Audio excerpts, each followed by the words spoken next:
Pasca gelar perkara khusus pekan lalu, ternyata kasus ijazah Jokowi terus bergulir. Roy Suryo CS akan mengajukan uji lapor independen. Bagaimana membuktikan asli tidaknya ijazah Jokowi dan apakah analisis Roy Suryo CS ini sampai dengan sekarang sudah memenuhi standar ilmiah? Kita bahas bersama Roy Suryo.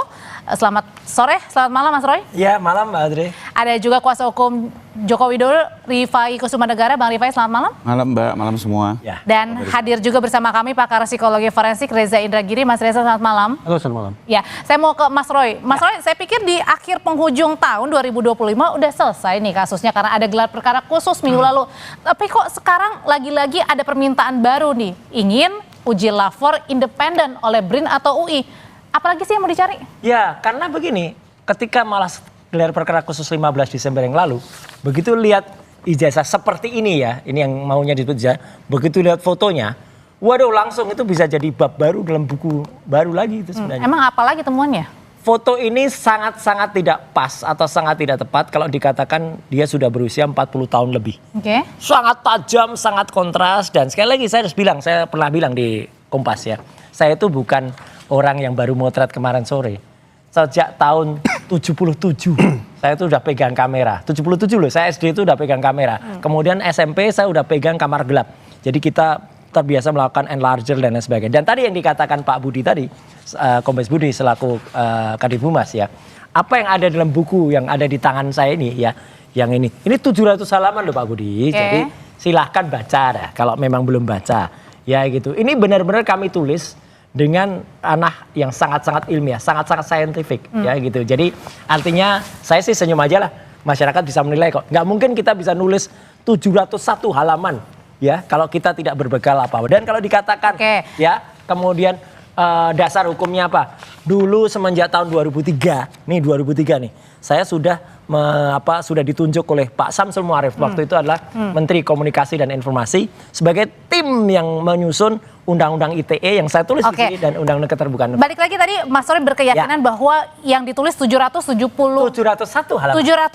halaman ini berdasarkan saintifik. Iya, sangat ilmiah ini. Sangat ilmiah. Kalau gitu menurut Pak Reza, Mas Reza sendiri yang saya baca bahwa hingga kini tidak ada penilaian apakah perbuatan Mas Roy dan CS ini dikategorikan sebagai scientific error atau scientific misconduct. Ini apa sebenarnya Mas Roy? Saya memikirkannya 3 level gitu. Level pertama adalah ketika dari Polda Metro Jaya mengatakan bahwa ini tidak ilmiah, metodologinya barangkali tidak bisa dipertanggungjawabkan, ada masalah pula dari sisi etik. Saya bertanya, pada aspek metodologi manakah yang dianggap lemah itu? Kalau dianggap ada pelanggaran etik, etik manakah yang dianggap dilanggar itu? Demikian pula aspek-aspek keilmuan lainnya. Namun, masuk ke level 2. Anggaplah yang dinyatakan oleh Polda Metro Jaya adalah kebenaran. Walaupun kebenaran itu tetap harus diuji di ruang sidang ya. Tapi sekarang kita pakai asumsi dulu bahwa apa yang dinyatakan oleh Polda Metro Jaya adalah kebenaran. Berarti ada penyimpangan dalam produk itu. Pertanyaannya, penyimpangan di dalam produk ini akan dikategorikan sebagai scientific error ataukah scientific misconduct? Itu apa bedanya Mas? Kalau scientific error adalah kekeliruan yang bisa dikoreksi lewat penelitian-penelitian berikutnya. Replikasi keilmuan itu biasa saja. Orang yang kemarin meneliti arah terbitnya matahari, hari ini bisa diteliti lagi karena bumi bergeser dan seterusnya dan seterusnya dan seterusnya. Itu scientific error. Kewajaran biasa. Sementara kalau scientific misconduct ini memang menyangkut suatu tata krama, kepatutan dan seterusnya. Nah, anggaplah, sekarang saya pakai anggaplah lagi nih. Kalau itu scientific error, maka sudah jelas harus diperbaiki, harus dikoreksi lewat scientific effort berikutnya. Bentar, scientific research berikutnya. Kalau scientific error ini dalam artian bahwa si pembuat makalah atau si penuding ini berarti artinya tidak ada intensi, tidak ada intensi buruk. Dia punya intensi keilmuan. Namun manusia kan tidak ada yang sempurna. Yang namanya metodologi itu juga beragam sifatnya. Esok hari boleh jadi ilmuwan menemukan metode yang lebih canggih lagi untuk menguji objek yang disebut sebagai ijazah ini. Itu namanya scientific error. Biasa saja itu. Kalau scientific misconduct ini memang sekali lagi menyangkut masalah kepatutan. Nah, sekarang kita berandai-andai. Masuk ke level ketiga. Anggaplah ini adalah wujud scientific misconduct. Pertanyaannya, sang pelaku harus dijatuhi sanksi apa? Apakah sanksi pidana? Ataukah sanksi dari sisi etik, misalnya dari perguruan tinggi atau dari organisasi profesi? Itu siapa yang bisa mengetahui itu masuk kategori tadi yang sengaja atau nggak sengaja? Misalnya, saya tanya, Mas Roy dari fakultas apa? ini penelitiannya terkait bidang apa. Ya. Maka saya bayangkan ada fakultas di situ, ada perhimpunan ilmuwan di situ yang barangkali bisa memberikan penilaian. Pada akhirnya orang yang dianggap melakukan scientific misconduct ini akan dijatuhi sanksi seperti apa? Etik atau bukan? Nah, sebagian ilmuwan di luar memang mengatakan untuk scientific misconduct yang sifatnya ekstrim, kalau perlu bisa dijatuhi sanksi pidana. Tapi tetap muncul persoalan. Kalaupun dijatuhi sanksi pidana seperti apa? Apakah penjara? Apakah hukuman seumur hidup? Ujung-ujungnya para ilmuwan mengatakan, yang tadi mengatakan bahwa scientific misconduct ekstrim pun bisa dijatuhi sanksi pidana, bentuk sanksinya adalah misalnya pengabdian masyarakat, mengedukasi para ilmuwan muda, bentuk-bentuk sanksi yang sama sekali tidak ada urusannya dengan badan terhadap orang yang dianggap pelaku misconduct tersebut. Itu artinya, sekali lagi menurut saya, tidak jadi persoalan besar bahwa Polda Metro Jaya menilai bahwa ini bukan produk ilmiah, tidak jadi persoalan. Oleh karena itu, berikan kesempatan bagi fairness agar bisa bekerja. Apa itu fairness? Proses penegakan hukum yang memberikan ruang yang setara bagi kedua belah pihak. Polda Metro Jaya sudah mengklaim bahwa mereka sudah melakukan kerja ilmiah lewat puslapor. Silakan, saya hormati itu. Tapi namun dari sekali lagi, sebelah, dengan prinsip fairness, maka dari kubu seberang yaitu defendant atau terdakwa juga harus punya ruang yang setara untuk melakukan pengujian terhadap objek tersebut.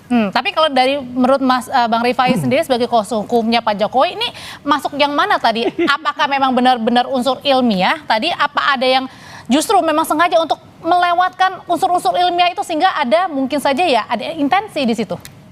Saya langsung menanggapinya dengan fakta ya. Lagi-lagi tempo selidiki yang kami laporkan adalah 22 Januari hingga 30 April di mana Bang Roy Suryo dan kawan-kawan. Berarti udah mau setahun nih kasus ya? 31 kali melakukan expose di media ya. Dan perlu dicatat di 31 objek itu tidak ada satu kalimat pun menyatakan dirinya sedang melakukan penelitian. Tidak ada satu kalimat pun yang menyatakan dia sedang melakukan kegiatan akademis. Sama sekali tidak, boleh cek, publik bisa lihat. Ya. Jadi clear itu nggak ada urusan akademis, urusan penelitian. Lalu setelah kami laporkan, sebulan kemudian mereka langsung merubah menyusun strategi pembelaan, mengklaim diri sebagai peneliti. Ya. Dan ini sebenarnya lagu lama lah dalam setiap perkara pencemaran nama baik. Dan menurut saya ini salah satu cara untuk menyesatkan penegakan hukum ya. Tapi cara-cara ini menurut saya juga tidak semudah itu, tidak semudah itu penegak hukum, polisi, jaksa, dan hakim bisa dibohongi ya. Karena kembali lagi itu baru muncul dan lucu lagi bisa kita lihat. Kalau betul penelitian kok bukunya baru selesai di bulan Agustus, tapi sudah. Tapi mungkin nggak sih tadi dalam waktu 1 bulan ada 700 halaman. Mencemarkan nama baik di media berulang-ulang dari Januari sampai April. Padahal bukunya baru cipta bulan Agustus. Ini lagi-lagi hanya alibi yang dibangun untuk pembelaan. Dan menurut saya kita tidak akan terkecoh lah penegak hukum dengan apa yang dilakukan oleh rekan-rekan Pak Roy CS dan kawan-kawan. Termasuk juga penyidik ya, artinya penyidik juga mengetahui ini. Dan pada saat mereka melakukan pembelaan dengan penelitian juga sudah diimbangi dengan 22 ahli. Kalau nggak salah BRI juga sudah diperiksa. Termasuk dengan hari ini meminta sudah banyak disiplin ilmu yang didengar uji lapor independen itu termasuk juga alibi ya? Kalau itu ijazah. Beda. Kalau yang ini kan tindakan yang dilakukan Bang Roy Suryo dan kawan-kawan ya. Nah, lalu soal minta independen langsung musnah ya. Kembali lagi, saya mengerti ya sebagai pengacara juga saya pernah berjuang untuk itu. Bahwa di tingkat penyidikan itu sebaiknya dibuka juga kesempatan untuk bisa melakukan uji. Ini saya kasih gantian, saya kasih. Nah ini saya kebetulan sekjen di Kadin ya. Waktu penyusunan KUHP, saya mengajukan juga agar advokat itu bisa meminta bantuan profesional. Boleh. Nah, ini bagus nih. Saling ilmu. Tapi apa yang terjadi? Tidak dikabulkan oleh DPR. Artinya memang hukum acaranya belum dibuka. Ini saya baru berjuang, belum lama. Tidak dikabulkan. Artinya apa? Kembali lagi pembuktiannya di pengadilan. Betul Bang Reza, ini nggak seimbang. Saya juga nih. Tapi ternyata ditolak oleh DPR di penyusunan KUHP yang baru. Apalagi khusus di perkara pencemaran ini Mbak, diatur di pasal 312. Bahwa pembuktiannya hanya boleh di persidangan. Saya bacakan pasalnya. Pembuktian akan kebenaran tuduhan hanya dibolehkan dalam hal sebagai berikut. 1. Apabila hakim memandang perlu untuk memeriksa kebenaran itu guna menimbang keterangan terdakwa bahwa perbuatan itu dilakukan demi kepentingan umum atau karena terpaksa untuk melakukan pembelaan diri. Kedua, apabila seorang pejabat and so on. Artinya membuktikan kebenaran tuduhan bahwa ijazah itu palsu misalnya gitu ya, kan tuduhannya palsu. Itu hanya boleh dilakukan dengan izin hakim. Oke, tapi waktu kemarin pada saat Dan digelar saya oke kalau itu dilakukan di pengadilan. Nggak ada, pada ini saat nggak digelar muncul. perkara khusus ditunjukkan ijazah itu pembuktian juga? Dan ada. Kalau itu kan lebih kepada Beda ya? penasaran ingin melihat. Oh, oke. Dan memang bukan pembuktian. Ya. Sekalipun waktu keluar berbeda-beda pandangan. Jadi waktu gelar perkara khusus tidak ada yang namanya uji saintifik, tidak Nggak ada, ada. nggak ada. Itu semata-mata mengandalkan penginderaan saja. Dan itu Iya. nggak bisa dipakai. Iya. Karena kalau Iya, lagi makanya harus diuji secara lab. ketika kan. ada seseorang yang bilang saya sudah megang, sudah ada, nggak ada megang, mau megang aja nggak boleh kok, apalagi meraba. Tapi yang jelas gini, apa yang tadi Pak Rifai ya, saya sih objektif appreciate ya, dengan tadi sudah mulai menunjukkan beberapa hal yang ilmiah kayak tadi yang upaya. Itu kan selama ini nggak pernah ada dari kubu sono. Ya, biasanya hanya orasi aja, hanya narasi-narasi yang nggak jelas. Makanya kalau di buku ini sudah dibaca, sekali lagi tolong dibaca. Ya, ini kami itu lakukan apa ya namanya? Ini dijual nggak bukunya? Oh, jelas dijual. Oke. Makanya kan orang yang sudah bisa baca itu akan tahu bahwa apa yang kita memantik kita untuk melakukan pengujian ini adalah peristiwa tanggal 28 Juni 2013. Jadi sudah lama banget, sudah 12 tahun yang lalu. Dan itu sebuah diskusi yang waktu itu moderatornya kebetulan ada Direktur Utama Kompas ya, gitu Mbak Rosi. Kemudian juga ada Jokowi, ada juga Buya Safi Ma'arif dan juga Prof Mahfud. Waktu itu sudah mantik ketika apa? Katanya IPK-nya dua kurang waktu itu. Jadi kan aneh. Nah, itulah yang memicu awal. Jadi sebenarnya meskipun kami itu belum menceritakan membuat buku, tapi sebenarnya risalah-risalah atau jurnal-jurnal sudah ada. Tulisan-tulisan saya udah banyak. Dan satu lagi, ada yang ini perlu saya ini ada yang agak paradok ya. Tahun 2005, kenapa saya berani menuliskan soal apa namanya undang-undang ITE, undang-undang keterbukaan informasi publik. Saya waktu itu yang justru memberikan pemaparan ini ke Mabes Polri. Ini piagamnya, sertifikatnya dari Mabes Polri, Divisi Humas. Ya, jadi ini jauh di atasnya Pak Budi tadi. Gitu tahan dulu sampai di situ Mas Roy. Kalau gitu pertanyaannya Mas Reza tadi dimulai dari awal Januari, ini udah mau 1 tahun nih ya kasusnya nggak selesai.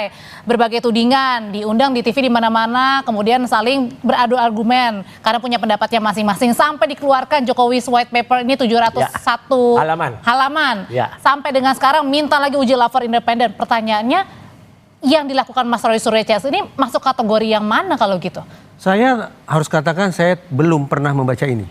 Jadi kalau diminta untuk menilai ini apa, saya tidak tahu. Yang jelas saya tadi sudah memberikan kisi-kisi tentang tahap demi tahap bagaimana semestinya kita menyikapi suatu produk yang disebut sebagai produk ilmiah itu. Nah, demikian pula, nah ini, kasus ini kan sekarang tidak hanya sebuah dialektika keilmuan. Tapi secara menyedihkan, kasus ini sudah masuk sebagai isu pidana.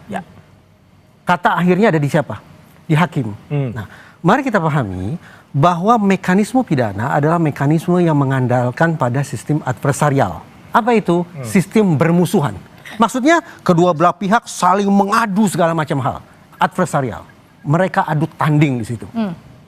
Di dalam sistem yang adversarial itu ada klausa, yaitu klausa konfrontasi, confrontation clause. Artinya, sekali lagi, setiap pihak sesungguhnya mendapat kesempatan untuk melakukan examination sekaligus cross examination terhadap segala macam hal yang dihadirkan di ruang persidangan. Jangan salah tafsir. Mabes Polri, Polda Metro Jaya ataupun Puslap 4 semestinya kita anggap sebagai lembaga yang independen. Harusnya. Tetapi sekian banyak hakim dalam sekian banyak referensi juga mengingatkan bahwa kita tidak boleh a priori terhadap pihak manapun di ruang sidang. Dengan kata lain, pihak yang hadir di ruang persidangan, jaksa penuntut umum sebagai perpanjangan tangan penyidik, penyidik perpanjangan tangan pihak pelapor. Boleh mereka mengangkat klaim ini kebenaran versi kami. Tetapi jangan salah, pihak sebelah, terdakwa dan penasihat hukumnya juga harus punya kesempatan mengajukan klaim yang setara. Sampai pada akhirnya di meja majelis hakim tersedia 2 versi kebenaran saintifik. Versi terdakwa dan versi jaksa penuntut umum. Biarkan hakim yang pada akhirnya membuat putusan. Kalau gitu jangan-jangan nanti apapun hasilnya nanti juga terus dipertanyakan. Itu persoalan lain. Tetapi yang ingin saya katakan, begini loh sepatutnya tahap demi tahap kita berpikir sekaligus bekerja, mengingat ini bukan lagi isu terkait dengan riset saintifik semata, tapi sudah menjadi isu pidana. Kalau gitu pertanyaannya Bang Rifai, ini terus aja dong sampai 2026 tetap aja ini isu terus tidak never ending atau selesainya di tahun berapa nih sebenarnya? Enggak juga, kalau saya sih melihat kalau ini sebelum kesidangan tidak. Pada satu sidang semuanya akan clear. Sebelum persidangan? Enggak, sebelum persidangan terus akan seperti ini. Oke. Berdialektika tanpa ada ujungnya gitu ya. Tapi kalau sudah persidangan semuanya clear. Kenapa? Karena di situ memang dimungkinkan di pasal 312. Jadi penasihat hukum Bang Roy Suryo tinggal memintakan. Berdasarkan pasal 312, saya minta lakukan uji ulang. Dan kami sendiri nggak ada masalah loh.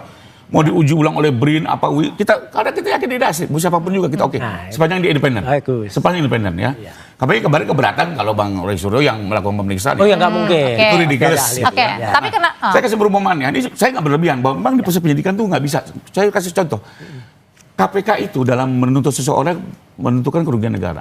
Siapa yang mengaudit? BPKP. Saya sebagai tersangka bisa nggak? KPK, coba saya minta semua dokumen kementerian. Saya mau audit pakai auditor swasta. Pasti ditolak. Karena KPK tetap hanya bilang satu lembaga yang bisa menghitung BPKP. Oke. Begitu juga di penyidikan saat ini.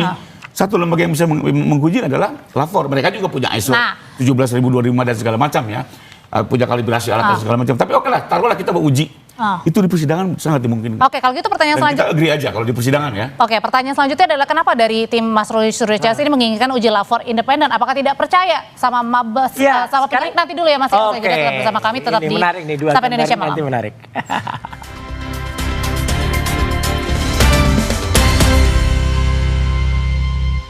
Kan sebenarnya kalau menurut tadi Independen. Mas Reza sudah menjelaskan detail ya mengenai apa perbedaannya, ada intensi atau enggak begitu, tapi harus dikembalikan lagi nanti di pengadilan yang akan menentukan, yang akan kita tahu. Tapi kalau dari pengacara sendiri Bang Rifai ini masuk tadi dari mana? Saya dulu dari awalnya Sebelum sampai ke sana. Jadi Mas Roy menuntut adanya fairness.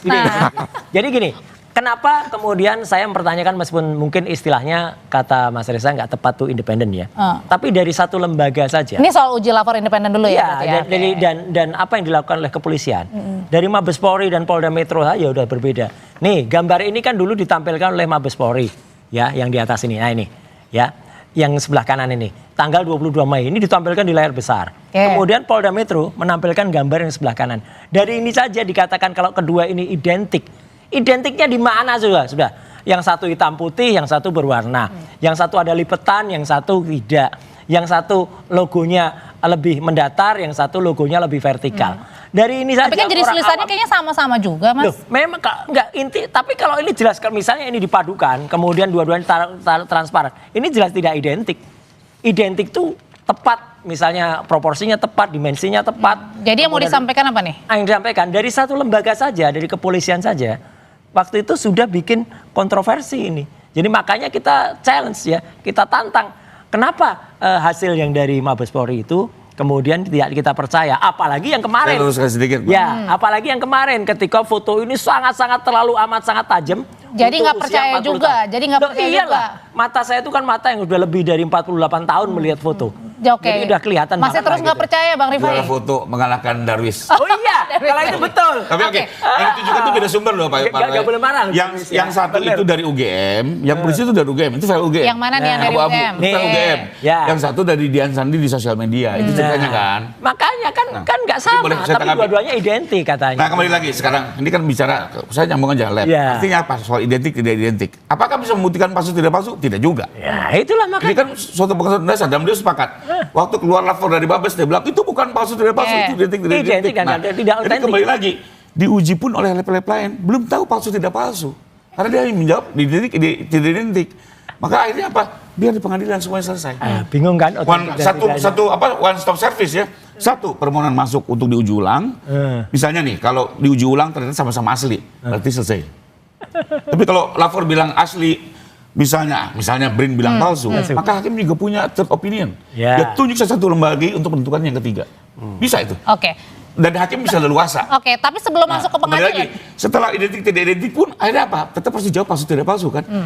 Keterangan saksi perlu didengar, bukti lain harus diperiksa. Sehingga memang apa? Ini harus selesai di pengadilan. Lebih cepat masuk ke pengadilan, lebih clean and clear. Oke, tapi sebelum terang benderang. Bang Rifai, sebelum masuk ke pengadilan, sebenarnya kalau yang tadi kalau kategori ada dua kategorinya Mas Reza katakan termasuk scientific error atau scientific misconduct, ini masuk yang mana? Ada unsur kesengajaan, memang kerja ilmiah atau sebaliknya? Maaf, kalau saya kembali lagi ke fakta, Mbak. Saya nggak mau tergiring dengan pembelaan yang dibangun oleh tersangka, ya. Karena faktanya saya lihat dari tayangan 31 sosial media sejak Januari hingga 30 April It's clear, tidak ada satu kalimat yang menyatakan mereka sedang meneliti, kan bahasanya. mereka sedang melakukan akademis, melakukan Mereka tindakan akademis. pengacara harus Karena itu kami clear. gitu. Kalau kami tahu memang ini betul-betul murni penelitian, ya nggak mungkin juga lah Pak Jokowi laporin, beliau ini juga bijak gitu ya, nggak mungkin. Tapi udah jelas Siapa nggak itu kenal Jokowi? intensinya jelas menyerang. Intensinya adalah menyerang, mendiskreditkan, menuduh palsu. Bahkan waktu itu kalimatnya coba 1 miliar %, Mbak. Apakah seorang peneliti bisa menggunakan kalimat 1 miliar %? Oke. Lalu ada kalimat lagi, asingkan Jokowi. Rusak kambingkan Jokowi. Apakah itu kalimat peneliti? Ya. Sehingga kalau kami, mohon maaf, kami tidak melihat ini sebagai upaya penelitian. Oke. Itu saya. Oke, tidak. Bahwa ini digunakan oleh tersangka dan proses hukum, Dan kami hargai. semua kembali Biar nanti di awal sidang masalahnya kausa primanya ya Jokowi itu. Oke, Mas Reza kalau gitu, kalau kita balik lagi tadi, misalnya uji lapor nih permintaan dikabulkan. Tadi kan 2 ya permintaannya mau BRIN atau UI ya tadi ya. Oke, katakanlah salah satu itu. Nah, terus hasilnya apakah kalau sama gimana? Kalau beda pun gimana? Hakim itu tanda petik suka-suka saja membuat putusan. Artinya kita memberikan kewenangan 100% bahwa mereka lah sosok yang mampu menghasilkan keputusan demi kepastian, kemanfaatan, keadilan, dan kemanusiaan. Itu tidak usah kita ganggu-gugat. Pertanyaannya lagi-lagi, ini pembekalan ini. Saya tidak lagi bicara tentang otoritas penegakan hukum dalam pengertian polisi atau jaksa. Karena sekarang bolanya betul-betul putusannya ada di hakim. Begini, lantas sekiranya di meja majelis hakim ada 2 versi uji saintifik. Ya. Berbeda satu sama lain. Betul. Lantas bagaimana hakim menyikapinya? Hal ini menjadi relevan, menjadi sangat penting. Kenapa? Karena ini presidennya justru datang dari psikologi. Ketika psikologi tok-tok-tok mengetuk pintu ruang persidangan dan membawa ahli psikologi untuk membantu proses hukum. Psikologi forensik. Ya, betul. Ini sejarah sebetulnya, sejarah psikologi forensik. Jadi dalam perkembangannya ada 2 standar yang bisa dipilih oleh hakim. Pertama, istilahnya adalah Frey standard, standar Frey. Apa yang dilakukan oleh hakim? Hakim relatif menjadi gatekeeper yang pasif. Cukup menilai dari 2 metode ini yang paling populer, yang paling bisa diterima oleh kalangan ilmuwan dalam populasi itu yang mana? Oke, sebentar. Berarti adalah nanti kalau pada saat di pengadilan, hakim ini melihat metodenya, bukan argumennya. Argumen itu kan tercermin dalam metode yang sudah dipilih oleh masing-masing pihak sesungguhnya. Itu standar yang pertama. Gatekeeper pasif, lebih sederhana kerja hakim. Atau memakai standar Daubert. Dalam standar yang satu ini, hakim betul-betul dituntut menjadi seorang saintis. Bagaimana dalam tempo singkat lewat sesi-sesi persidangan, hakim sekejap mata berubah menjadi jago digital, jago telematika, jago matematika, jago fotografi, dan seterusnya. Sekarang realistis. Mungkinkah? Ada nggak? Mungkinkah hakim sanggup seperti itu? Karena itu muncul kritik. Superman. Jangan-jangan kalau kita paksakan hakim memakai standar Daubert, itu laksana memaksa mereka menjadi ilmuwan semu, pseudo scientist. Simpulan hakim nantinya seolah-olah akan jadi junk science, yaitu ilmu rongsokan. Karena itu memang hakim dituntut ekstra hati-hati. Solusinya ada 2. Sekiranya otoritas Mahkamah Agung secara rendah hati mengatakan kami tidak cukup punya hakim yang menguasai ilmu ini, maka terobosan pertama yang bisa dilakukan istilahnya adalah Blue Ribbon Jury. Mungkin di Indonesia bisa diadaptasi menjadi Blue Ribbon Judge. Yaitu di kursi majelis hakim, tunjuklah 1 orang hakim yang sifatnya dadakan. Yaitu maha guru di bidang digital yang diberikan kesempatan untuk duduk bersanding dengan 2 hakim lainnya. Itu apakah harus memang hakimnya berasal dari Indonesia atau orangnya harus? Orangnya? Tidak persoalan apakah hakim Indonesia, hakim luar Indonesia, tetapi pokok dari Blue Ribbon Jury adalah menghadirkan hakim yang bukan generalis, tapi betul-betul hakim yang spesialis. Nanti malah ada pertanyaan, lah berarti ada sosok biru lagi nanti gitu. Oke. Nah, lanjut. Saya tanya dulu. Nah, itu versi yang pertama, solusi yang pertama, yaitu mendatangkan hakim yang betul-betul spesialis. Dan itu maksudnya yang tidak diketahui juga sama. Mereka tidak ada urusan, mereka tidak punya urusan untuk memilih siapa hakim itu. Atau solusi yang kedua, hakim, ya ini namanya judicial activism ya. Hakim mengatakan sekiranya memungkinkan untuk dilakukan uji bersama. Nah, jadi dari yang semula adversarial, confrontation clause, sekarang gabung kalian. Lakukan ujian bersama. Seperti apa hasilnya? Intinya, dari semua apa yang saya sampaikan ini, intinya adalah proses penegakan hukum dari hulu sampai hilir, termasuk di ruang sidang, tidak boleh menjadi mekanisme yang a priori. Yang menganggap kebenaran serta-merta berada pada satu pihak saja. Semua hal termasuk apa yang diyakini sebagai uji saintifik ini harus terbuka untuk diuji tandingan di ruang persidangan. Oke. Oke, jadi berarti artinya adalah pada saat mengadili kasus ini betul-betul hal yang sulit juga atau permasalahan yang sulit Harus sebenarnya. diakui sulit. Iya. Harus diakui sulit. Kenapa? Ya, ini dengan segala Bukan rasa sulit hormat lagi, sangat saya. sulit ya, Mas? Dengan segala rasa hormat saya ke Bapak Ibu Hakim ya, karena kebetulan saya mengajar di Pusdikat Mahkamah Agung.